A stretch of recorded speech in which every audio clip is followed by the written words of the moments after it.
Maria, cheia de graça, o Senhor é convosco. Bendita sois vós entre as mulheres, e bendito é o fruto do vosso ventre, Jesus. Santa Maria, Mãe de Deus, rogai por nós, pecadores, agora e na hora de nossa morte. Amém. Pai, em nome do teu Filho Jesus, eu clamo desde já o Espírito Santo sobre mim e sobre todos os meus irmãos que estarão acompanhando este vídeo, essa pregação. Que o teu Espírito Santo venha sobre cada um de nós, sobre a nossa vida, sobre a nossa história. Que o Senhor venha nos curar, nos libertar, nos transformar e verdadeiramente nos enviar em missão, para que possamos ir ao encontro das pessoas que necessitam ouvir uma palavra de paz, uma palavra de esperança, uma palavra de amor.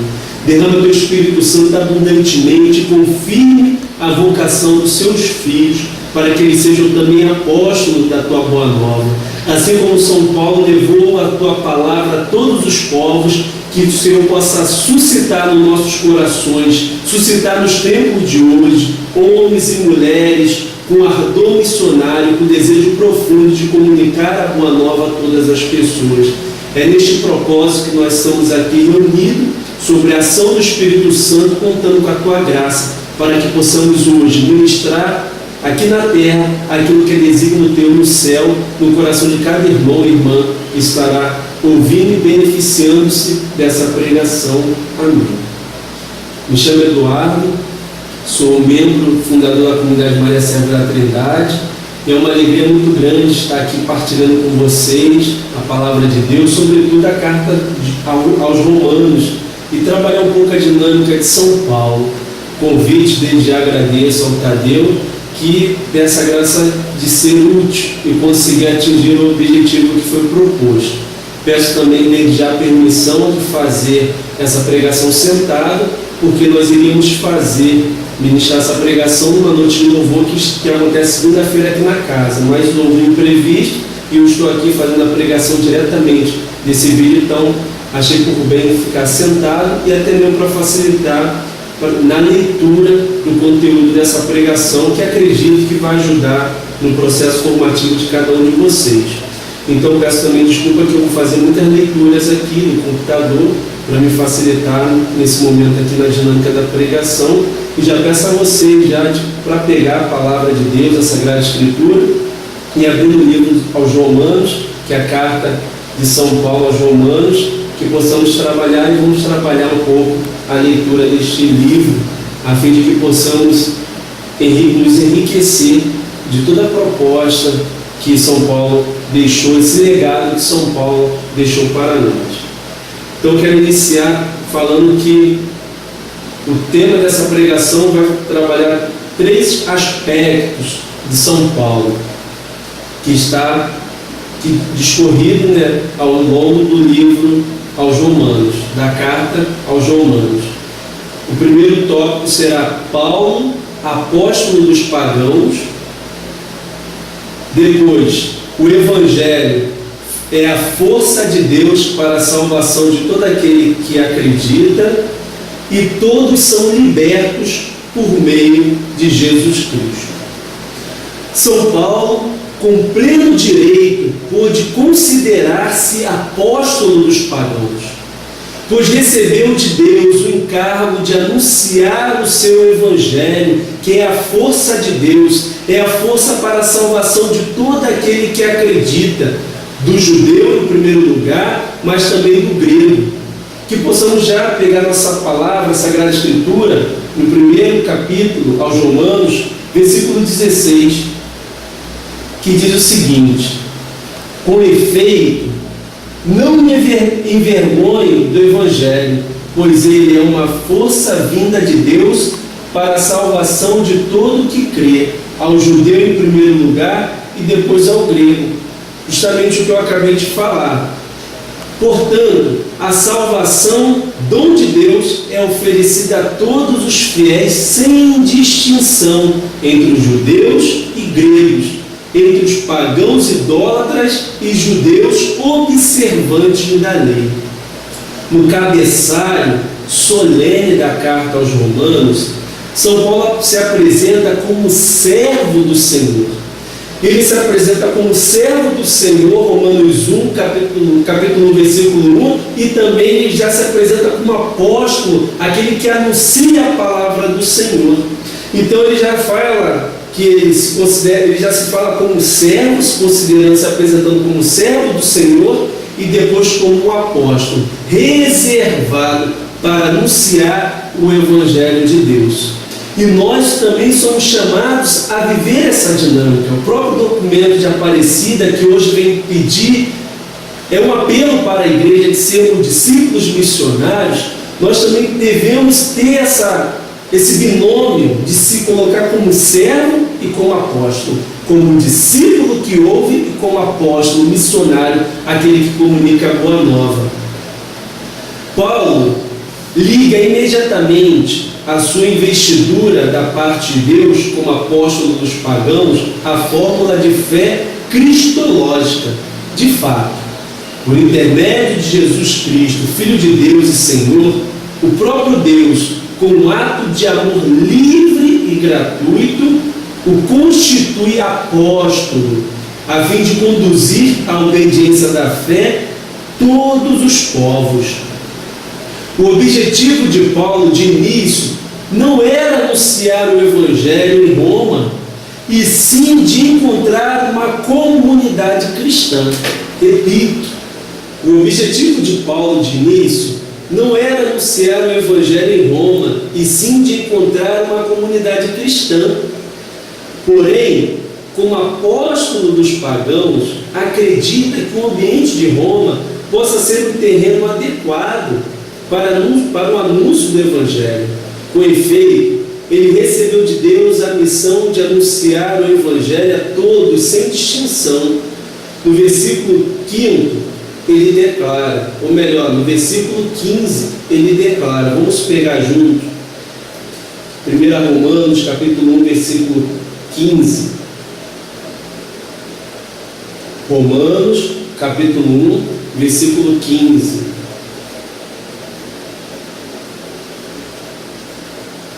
Ele declara o seguinte: daí o ardente desejo que eu sinto de vos anunciar o Evangelho também a vós que habitais em Roma. Ele de início não teve a ideia, a intenção de propor aos romanos o anúncio da Boa Nova, o anúncio da Palavra de Deus, mas sim de encontrar ali uma comunidade cristã, uma comunidade de fé, mas percebeu que era um campo favorável para o anúncio do Evangelho. São Paulo, um homem sensível aos desígnios de Deus, atento à necessidade dos homens, à necessidade da igreja, ele percebeu que ali era um campo favorável para comunicar a todos o Evangelho. Eu não sei qual é a nossa realidade hoje, nesse sentido, não sei se você também é sensível a essas questões. Muitas vezes nós vamos a um trabalho, muitas vezes nós vamos à faculdade, à escola, vamos a alguns ambientes com a intenção de encontrar amigos, com uma intenção de partilhar, de conversar, de celebrar, mas quando nós estamos em Deus, estamos atentos aos sinais, estamos também com sede de salvar as almas, de colaborar para que Deus salve as almas, neste local Deus também nos chama a anunciar a palavra de Deus. Assim como Paulo ele percebeu que ali era um local favorável, também eu peço a graça a Deus de percebermos os locais favoráveis para o anúncio do Evangelho, que muitas vezes nós vamos pregar a palavra de Deus na igreja, entre os amigos que já comungam da fé, mas de repente é numa situação pela qual nós não esperamos que Deus nos chama a anunciar a palavra de Deus. São Paulo sempre atento com isso, embora ele foi ali em Roma, a intenção em busca de encontrar uma comunidade cristã, uma comunidade de fé, ele percebeu que ali era um campo favorável para o anúncio do Evangelho, e acredito que Deus também há de nos enviar a esses campos, estes lugares privilegiados, para que possamos comunicar, como São Paulo, a boa nova de Cristo. Paulo não se limitou em propor a proposta evangélica do Evangelho, mas de se comprometer de algum modo, ou de se intrometer, se eu posso dizer assim, em afazeres internos da comunidade cristã, a qual ele foi em busca em Roma, em busca que ele foi encontrar, né? Tinha esperança de encontrar, melhor dizendo, dando-lhes sugestões sobre como superar as tensões entre os dois grupos cristãos, os fracos e os fortes. Ele tem consciência de que eles poderiam muito bem resolver esses conflitos, mas, contudo, mais uma vez, ele apela ao estatuto de apóstolo dos pagãos para fundamentar o direito e dever de intervir nas igrejas formadas por étnicos cristãos. Então, mais uma vez, São Paulo ele vai declarar como apóstolo dos pagãos. Nós possamos agora permanecer na carta aos Romanos, no capítulo 1, versículo 16, vamos ler novamente esse trecho. Com efeito, não me envergonho do Evangelho, pois ele é uma força vinda de Deus para a salvação de todo que crê, no judeu em primeiro lugar e depois ao grego. E São Paulo também vai dizer para nós, só fazendo uma recapitulação de tudo aquilo das passagens que já foram norteadas aqui, São Paulo no capítulo 1, versículo 1, ele vai se declarar como servo do Senhor. Paulo, servo de Jesus Cristo, escolhido para ser apóstolo, reservado para anunciar o Evangelho de Deus. Então ele se coloca como servo e se coloca também como apóstolo. Possamos tomar agora no capítulo 15, e deixa ela aberta aí no capítulo 15, que nós iremos meditar sobre o capítulo 15, versículo 15 e 16. Paulo apresenta essa função específica de apóstolo de modo solene no capítulo 15, versículo 15 e 16. Vamos rezar esse trecho junto. Se em parte vos escrevi com particular liberdade, foi para relembrar-vos, e o fiz em virtude da graça que me foi dada por Deus, de ser um ministro de Jesus Cristo entre os pagãos, exercendo a função sagrada do Evangelho de Deus, e isso para que os pagãos, santificados pelo Espírito Santo, lhe seja uma oferta agradável. E isso para que os pagãos, santificados pelo Espírito Santo, lhe sejam uma oferta agradável. Em outras palavras, Paulo se apresenta como delegado oficial de Jesus Cristo junto aos pagãos. Mediante o anúncio do Evangelho de Deus, ele exerce uma tarefa sacerdotal, pois oferece a Deus a comunidade dos fiéis, aos quais são santificados pela ação do Espírito. Num dado momento, Paulo se pergunta se o atual fechamento de seus irmãos judeus ao Evangelho será irreversível e definitivo. Ele chegou a perguntar isso porque sabemos que os judeus eles se fecharam ao anúncio do Evangelho, eles se fecharam à vinda de Jesus Messias. E São Paulo ele vai, como embaixador de Deus, ele vai comunicar o Evangelho aos pagãos.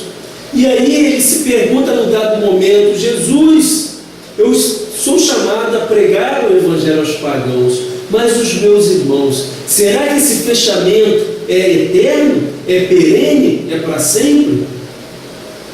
São Paulo ele vai afirmar com segurança que os filhos de Israel, o povo eleito, o povo adquirido por Deus, conquistado por Deus, o povo que foi destinatário do anúncio do Evangelho, mas que, num dado momento, fechou-se, e muitos até hoje se fecharam, se fecham ainda hoje ao anúncio do Evangelho, aguardando a vinda de Messias, aguardando a vinda do Senhor, e Jesus já veio. Nós sabemos disso muito bem.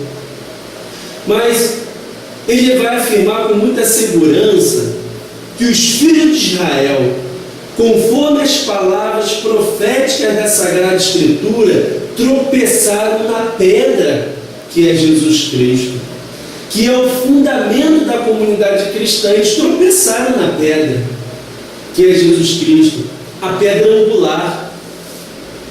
A queda deles, porém, ele vai afirmar, é temporária, para facilitar o anúncio do Evangelho, o anúncio da salvação aos pagãos e a entrada deles na aliança que se apresenta no capítulo 11, 13 e 14. Vejamos, capítulo 11, versículo 13 e 14. Ele, em um dado momento, ele se pergunta se esse fechamento do povo de Israel, dos judeus, seriam permanentes, seriam de forma irreversível, de forma definitiva. E depois ele vai declarar que não, é de forma temporária. Ele vai perceber que esse fechamento do povo de Israel naquele dado momento, segundo aquele contexto a qual ele está falando, era temporário, para que pudesse favorecer o anúncio do Evangelho aos pagãos, para que a Boa Nova se espalhasse, para que nós também fôssemos beneficiados aqui no Brasil. Então ele vai colocar que é de forma temporária, de forma provisória, justamente para anunciar o anúncio, a salvação dos pagãos. Então vamos ver o que ele diz na carta aos Romanos, capítulo 11, versículo 13 e 14. Declaro a vós, homens de origem pagã, como apóstolo dos pagãos, eu procuro honrar o meu ministério, com o intuito de, eventualmente, excitar a emulação os homens da minha raça e salvar alguns deles. Então ele vai falar que ele tenta provocar, excitar os irmãos dele para que eles possam também aderir ao Evangelho. Eles vendo que a graça que foi destinada para eles, foi reservada para eles, o povo pagão estavam ali sendo beneficiados, recebendo a graça do batismo com o Espírito Santo, da efusão do Espírito Santo, assumindo o senhorio de Jesus, e aquilo dali pudesse provocar neles alguma coisa que eles pudessem também aderir ao Evangelho. Então São Paulo ele vai colocar isso de uma forma até provocativa, se assim eu posso dizer, para que pudesse excitá-los e, de uma forma eventual, eles pudessem aderir ao Evangelho, porque eles são o povo eleito, a raça eleita, e que ele pudesse, São Paulo, salvar alguns dos seus irmãos. Então São Paulo ele tem a preocupação de anunciar o Evangelho aos pagãos, mas também ele tem um cuidado em relação aos seus irmãos, em relação aos seus, em relação aos judeus. Então ele vai colocar aqui, como eles se fecharam, esse fechamento declarou-se que, percebeu-se que era de forma temporária para facilitar o anúncio do Evangelho aos pagãos, e com a adesão dos pagãos à Boa Nova de Cristo, eles pudessem, os judeus, o povo de Israel, aderir à palavra salvífica que é o Evangelho. Para Paulo, o pequeno grupo de judeus que aderem ao Evangelho será penhor e primícia do cumprimento da salvação, da qual todo Israel vai entrar. Então a esperança de São Paulo é que o pequeno grupo de judeus que aderissem ao anúncio da Boa Nova pudesse ser penhor e primícia, para que todo o povo de Israel pudesse por ele entrar, pudesse se beneficiar e pudessem assumir essa proposta evangélica, porque Jesus ele veio para salvar a todos. Ele veio cumprir aquilo que os profetas outrora anunciaram no Antigo Testamento. Jesus ele veio cumprir a promessa do Pai. Mas muitos judeus não aderiram. Pelo contrário, muitos pagãos aderiram à Boa Nova de Deus, e Paulo ele se sentia impulsionado como apóstolo dos pagãos, assim como ele se denominou. Ele foi anunciar a todos a Boa Nova de Cristo. Passamos agora para o segundo momento da nossa pequena explanação, e falarmos e percebermos a força que o Evangelho tem para a salvação dos homens. Mas essa salvação dos homens, através do Evangelho, ela vem pela fé, meus irmãos. Ela vem em acreditar na crença de que Jesus Cristo é o Senhor, Jesus Cristo crucificado, morto e ressuscitado. Essa é a proposta do Evangelho de São Paulo, porque Romanos é considerado o Evangelho de Paulo. E esse Evangelho, ele marca a centralidade dele nessa frase fundamental: Jesus crucificado, morto e ressuscitado. Aí está o fundamento da nossa fé. Na introdução protocolar, São Paulo acena ao tema da carta, o Evangelho de Deus, ou ele diz o Evangelho de seu Filho, para o qual Deus o escolheu como um apóstolo, a fim de proclamá-lo entre os povos. Esse tema está resumido numa frase programática no fim da oração inicial de ação de graças, na qual Paulo declara, Romanos capítulo 1, versículo 15. São Paulo capítulo 1, versículo 15, ele vai declarar: daí o ardente desejo que eu sinto de vos anunciar o Evangelho também a vós que habitais em Roma. E depois o ditado epistolar continua assim no capítulo 1, versículo 16 e 17. Com efeito, não me envergonho do Evangelho, pois ele é uma força vinda de Deus para a salvação de todo o que crê, ao judeu em primeiro lugar e depois ao grego, porque nele se revela a justiça de Deus, que se obtém pela fé e conduz à fé, como está escrito: o justo viverá pela fé. Abra aqui um parêntese, nós somos no ano da fé.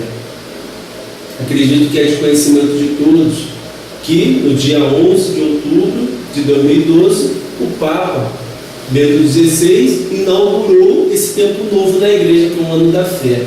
Dia 11 de outubro, justamente porque comemora-se 50 anos da abertura do Concílio Vaticano II. Um concílio ecumênico, um concílio pastoral, um concílio pelo qual exalta ou reconhece o apostolado dos leigos. E um concílio que fez com que nós pudéssemos estar aqui como homens de Deus numa comunidade nova. Nós somos frutos da matriz carismática do Vaticano II. E é uma alegria muito grande nós meditarmos sobre os documentos do Vaticano II. Acredito que a equipe formativa norteará essa questão no tempo certo para que vocês possam aprofundar na dinâmica do Vaticano II e alguns documentos, são vários documentos, pelo menos alguns documentos, porque o Papa ele recomenda durante esse ano de estudarmos os documentos do Concílio Vaticano II em comemoração da abertura do concílio no dia 11 de outubro de 1962, comemorou agora dia 11 a abertura, 50 anos, e 20 anos da codificação Constituição do Catecismo da Igreja Católica. Então ele pede para que nós possamos, para enraizarmos a nossa fé na Igreja e em Jesus Cristo, lermos, estudarmos os documentos do Vaticano II, bem como o Catecismo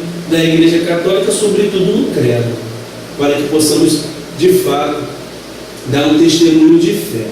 Então São Paulo ele vai falar que o justo vive da fé. O Papa Bento XVI, preocupado com isso, nós estamos agora, acabamos essa semana aí, houve um sínodo da nova evangelização, a qual nós somos, como comunidade Maria Serva da Trindade, como comunidade Recado, somos chamados a ir, a viver essa proposta da nova evangelização.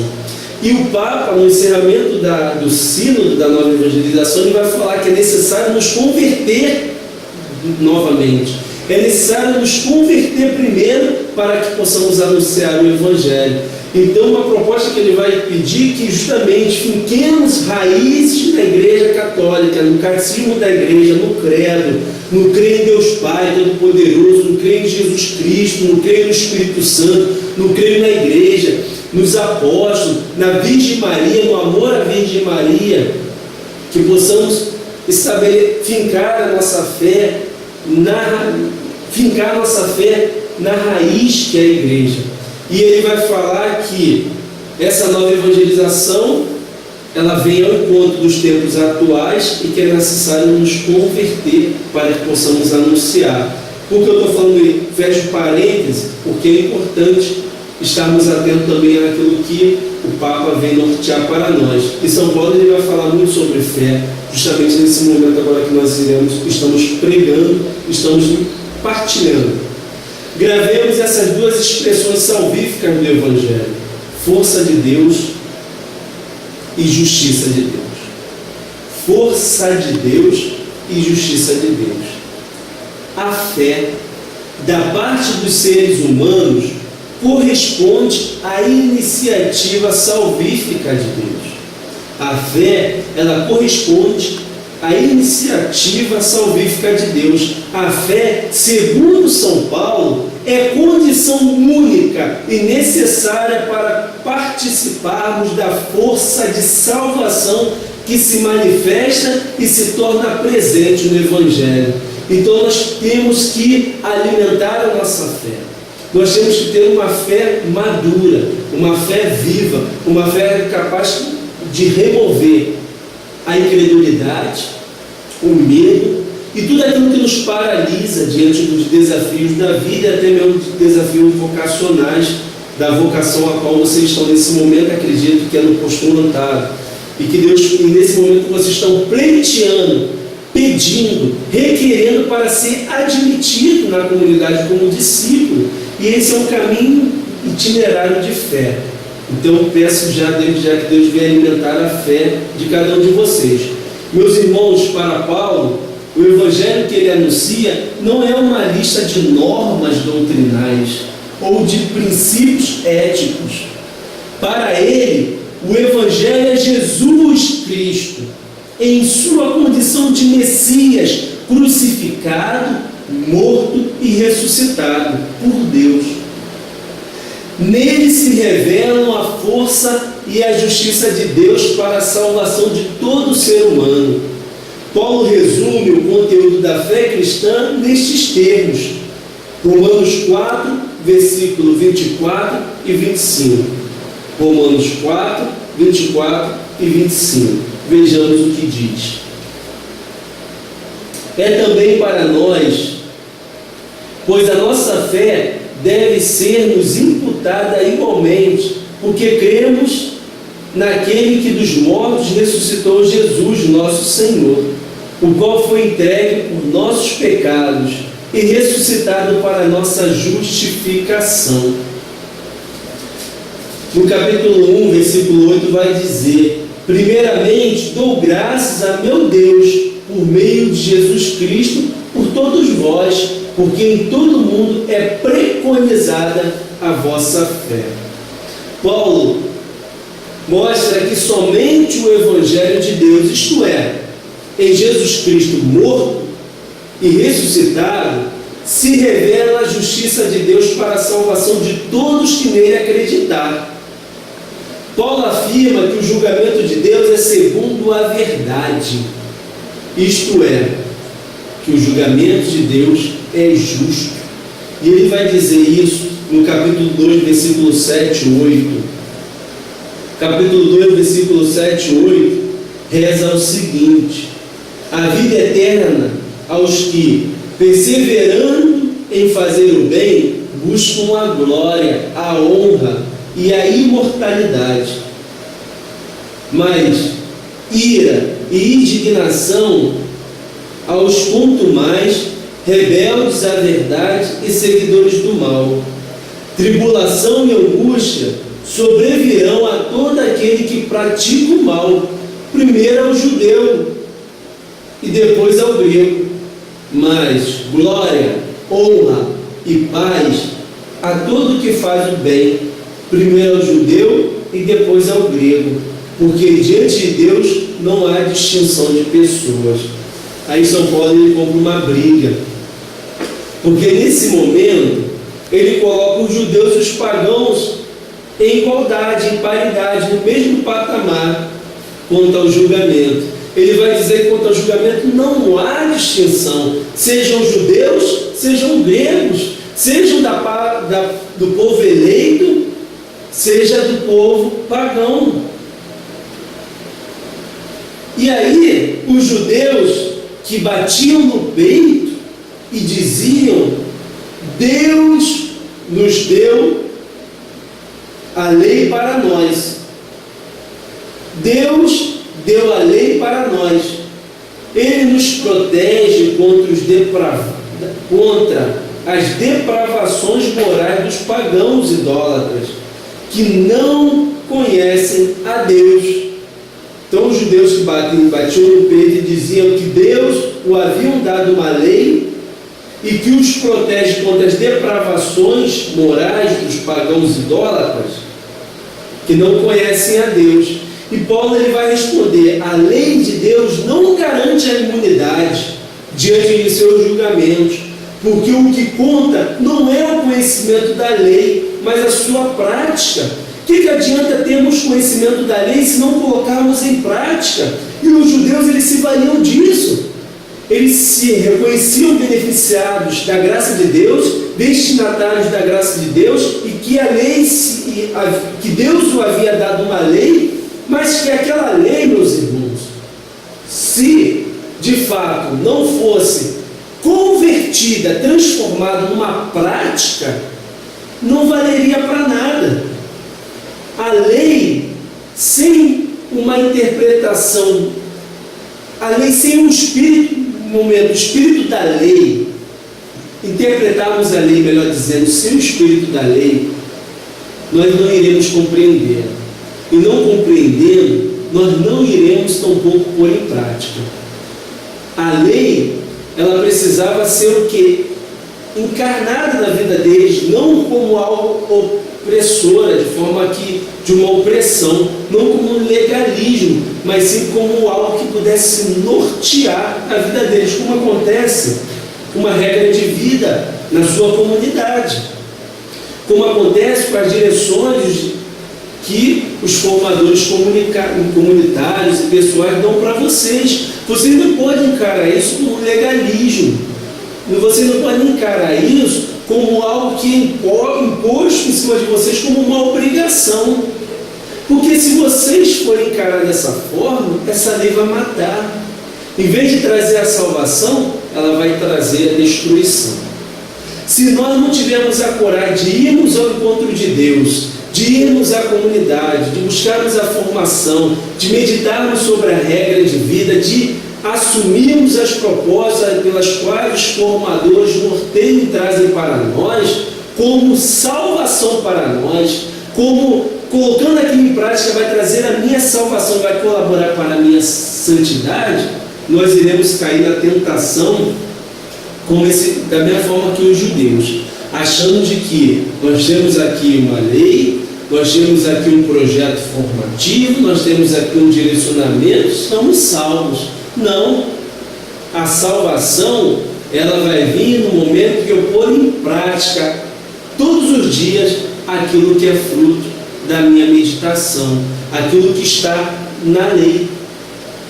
E os judeus, eles não colocaram em prática, porque embora eles reconheciam que Deus o haviam dado uma lei, eles não colocaram em prática, porque quando Jesus vieram, eles não assumiram o senhorio de Jesus, eles não reconheceram Jesus como Messias, como Salvador, e muitos até hoje, infelizmente, estão esperando Jesus, enquanto nós esperamos o Maranatá, e que nós cantamos o Maranatá, a vinda gloriosa de Jesus, eles ainda estão esperando a primeira vinda de Jesus, e Jesus já veio. Se de fato eles colocassem em prática a lei, eles saberiam que aqueles pelos quais, não todos, que não só tinha, era uma parte dos judeus, também não vamos falar que os judeus crucificaram na totalidade de Jesus, mas havia uma parte, lá que crucificaram Jesus, não teriam crucificado, teriam acolhido Jesus, mas crucificaram. E aquilo no início da pregação, que quando São Paulo ele questionou-se, perguntando a Deus, o fechamento dos corações dos meus irmãos judeus vai ser irreversível, definitivo? E depois ele vai falar assim que é de forma temporária para que os pagãos pudessem receber o anúncio da palavra salvífica do Evangelho. Mas aí, quando São Paulo falou isso lá no início da pregação, ele vai dizer que os judeus tropeçaram na pedra, que é Jesus Cristo. Ou seja, a lei vos foi dada, mas eles não colocaram em prática. E São Paulo ele vai dizer o que garante a salvação é colocando em prática tudo aquilo que Deus falou por intermédio dos profetas ao povo de Israel. Nesse momento, partilha com a pessoa que está do seu lado aí, nesse momento, se você está compreendendo, se a pregação está sendo clara, se está ajudando a vocês. Partilha com o irmão o que tem chamado a atenção aí de vocês neste momento aí da pregação, que isso ajuda a sedimentar o conteúdo que está sendo ministrado, que nós falamos que São Paulo, apresentamos São Paulo como apóstolo dos pagãos e o Evangelho que é a força de Deus para a salvação de todo aquele que nele crê, que veio falar da fé, que veio falar da força de Deus, da justiça de Deus e da fé.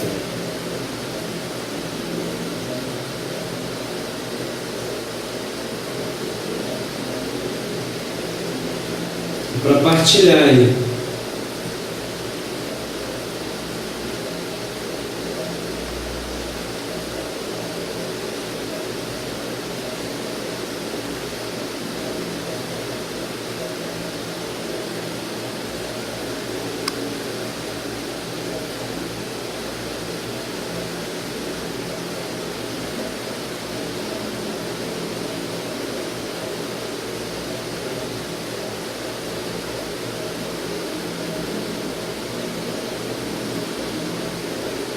Amém. Glória ao Pai, ao Filho e ao Espírito Santo, como era no princípio, agora e sempre. Amém. Então agora nós iremos passar para o terceiro momento, que é o momento conclusivo dessa nossa partilha, dessa pregação, que tem o título: Todos são libertos por meio de Jesus Cristo. Todos são libertos por meio de Jesus Cristo. Você tem dúvida disso? Que todos são libertos por meio de Jesus Cristo? Nos capítulos centrais da carta aos Romanos, ele constrói o processo, São Paulo, ele constrói o processo de libertação que vai da escravidão do pecado e da morte à liberdade dos fiéis, realizada por Deus por intermédio de Jesus Cristo.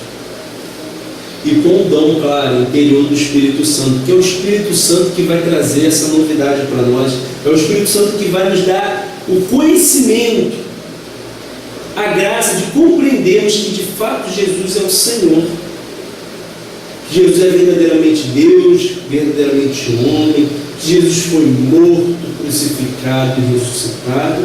Então ele vai criar esse processo de uma vida escrava pelo pecado e pela morte, para uma liberdade dos filhos de Deus através de Jesus Cristo, numa obra interior dada pelo Espírito Santo. No final desse percurso, Paulo declara decididamente em sua carta, no capítulo 8, versículo 1, 2. Possamos tomar mais uma vez a Sagrada Escritura, e que vai falar no capítulo 8, versículo de 1 a 2. De agora em diante, pois, já não há nenhuma condenação para aqueles que estão em Cristo Jesus. De agora em diante, pois, não há nenhuma condenação para aqueles que estão em Jesus Cristo. A lei do Espírito de vida me libertou em Jesus Cristo da lei do pecado e da morte. A lei do Espírito de vida me libertou, o Espírito da vida me libertou da escravidão, do pecado e da morte. Nenhuma condenação há para aqueles que estão em Cristo Jesus. Por isso que todos são libertos, livres por meio de Jesus Cristo. O que era impossível à lei, visto que a carne a tornava impotente, Deus o fez, enviando por causa do pecado o seu próprio Filho numa carne semelhante à do pecado. Condenou o pecado na carne, a fim de que a justiça prescrita pela lei fosse realizada em nós, que vivemos não segundo a carne, mas segundo o Espírito. Nós não vivemos, meus irmãos, segundo a carne, mas segundo o Espírito. Uma vez batizados no Espírito Santo, uma vez alcançados pela palavra, pela proposta da Sagrada Escritura, da Boa Nova de Cristo, nós não podemos mais viver sob o jugo da carne.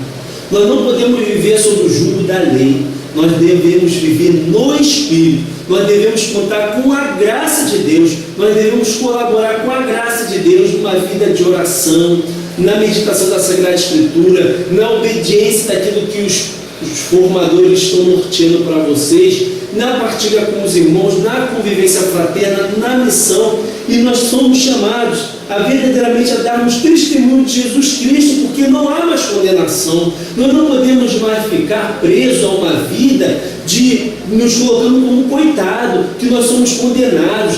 Porque eu fiz isso, aquilo outro. Não! Uma vez alcançados pela graça de Deus, pela proposta evangélica, nós somos novas criaturas pelo Espírito que nos foi dado. O Espírito que nos foi dado, o amor de Deus que foi derramado em nossos corações, nos deu a vida, gerou vida nova em nós. Por isso, nós podemos declarar decididamente, como São Paulo: a lei do Espírito de vida me libertou em Jesus Cristo da lei do pecado e da morte. Outro ponto alto da carta aos Romanos é o capítulo 5, que fala justificado pela fé. Logo no início diz o seguinte, capítulo 5 da carta aos Romanos: justificado pela fé. Justificados, pois, pela fé, temos a paz com Deus, por meio de nosso Senhor Jesus Cristo. Por Ele é que tivemos acesso a essa graça, na qual estamos firmes e nos gloriamos na esperança de possuir um dia a glória de Deus. Então nós fomos justificados pela fé, por meio de nosso Senhor Jesus Cristo. E vamos ver também no capítulo 6, versículo 14, versículo 15 e versículo 17 e 18. Capítulo 6, versículo 14, 15, 17 e 18. Reza o seguinte, versículo 14: o pecado já não vos dominará, porque agora não estáis mais sob a lei, e sim sob a graça. Então, havemos de pecar pelo fato de não estarmos sob a lei, mas sob a graça? De modo algum. Muitas vezes nós caímos nessa tentação, por já termos sido alcançados por Deus, salvos por Deus, achamos que podemos fazer tantas e tantas coisas, que nós já fomos salvos. Sim, nós já fomos salvos, mas a salvação, meus irmãos, ela é manifestada na vida daqueles que acreditam e tomam posse disso. O Frei Raniero Cantalamessa, ele vai dizer que nós não podemos dizer que Jesus é o Kyrios, que Jesus é o Senhor, se nós não assumirmos o seu senhorio, se nós não assumirmos o seu poder, se nós não reconhecermos a graça dele agindo em nós. Nós precisamos de fato assumir Jesus como o único Senhor da nossa vida. Nós temos que dar a Ele acesso em todos os cômodos da nossa casa. Não é só uma parte. Jesus, essa parte aqui, esse quarto, você pode entrar. O Senhor pode entrar e visitar, mas o outro não. Nós não podemos, meus irmãos, nos entregar pela metade. Nós temos que nos dar por inteiro. Porque senão nós vamos cair na tentação de termos uma vida débil. Uma vida fora dos desígnios de Deus, uma vida fora da graça de Deus, e vai chegar um momento derradeiro a qual Deus irá vir ao nosso encontro em sua vida gloriosa, ou então nós iremos ao encontro dele numa morte, e diante de Deus o que nós iremos oferecer como dom, como graça? Porque se nós não fizermos aquilo que deveríamos fazer, chegar lá não vai ter mais para onde corrermos, não vai ter como improvisar, meus irmãos. No momento derradeiro, se hoje não buscarmos uma vida em Deus, justificados em Deus e na graça de Deus. Por isso, no versículo 17 vai dizer: graças a Deus, porém, que, depois de terdes sido escravos do pecado, obedecestes de coração a regra da doutrina na qual tendes sido instruídos, e libertados do pecado, vos tornastes servos da justiça. E libertados do pecado, vos tornastes servos da justiça. Para Paulo, a liberdade cristã age na forma paradoxal de se tornar escravo da justiça, que coincide em servir a Deus. Repito, para Paulo, a liberdade cristã age na forma paradoxal de se tornar escravo da justiça, que coincide em servir a Deus. Durante muito tempo da nossa vida, nós fomos escravos da lei, escravos do pecado. E São Paulo veio nos propor a nossa liberdade está em sermos escravos da justiça, escravos de Deus. Se de uma forma tão livre, espontânea, nós durante muito tempo da nossa vida fomos escravos do pecado, por que não sermos escravos da justiça? Por que não assumirmos o senhorio de Jesus e nos darmos inteiramente a Ele, deixando que Ele venha nos conduzir para os lugares pelos quais Ele quer? Muitas vezes nós queremos conduzir a nossa vida, mas esse é o momento de sermos libertos em Jesus Cristo e deixarmos que Ele possa nos conduzir. Espero, meus irmãos, ter contribuído com vocês, para vocês nessa formação. Que Deus abençoe a vida de vocês, que vocês possam meditar esses trechos que foram citados. Foi um pouco corrido na hora de citar os textos sagrados, né? Os versículos, os capítulos, mas acredito que o Tadeu irá tomar nota dessas passagens e passar para vocês, para que vocês possam dar continuidade e sedimentar também aquilo que foi falado, porque a palavra de Deus já é uma pregação. Então a palavra de Deus nós fazendo a lexo divina, com espírito contrito, com espírito voltado para não querer saber, como diz no livro Imitação de Cristo, não querer ficar preocupado em quem escreveu, deixou de escrever, mas sim de pegarmos o conteúdo, a essência do que está aqui. Peço que Deus possa verdadeiramente ajudá-los nesse itinerário de fé, nesse itinerário formativo, e peço a Deus a graça de um dia, outro dia ter outra oportunidade de que nós poderemos nos organizar melhor para da melhor forma poder servir a vocês. Que Deus abençoe, que a Virgem Santíssima possa interceder por cada um de vocês e que vocês possam sair em missão, anunciar Jesus Cristo a todos os povos, assim como São Paulo anunciou Jesus aos pagãos e aos judeus, que possamos anunciar o Evangelho aos nossos, da nossa casa, e aqueles que estão aí fora se perdendo numa vida que passa, numa vida perecível. que possamos levar a dinâmica da eternidade. Louvado seja o nosso Senhor Jesus Cristo, para sempre seja louvado. Em nome do Pai, do Filho e do Espírito Santo. Amém.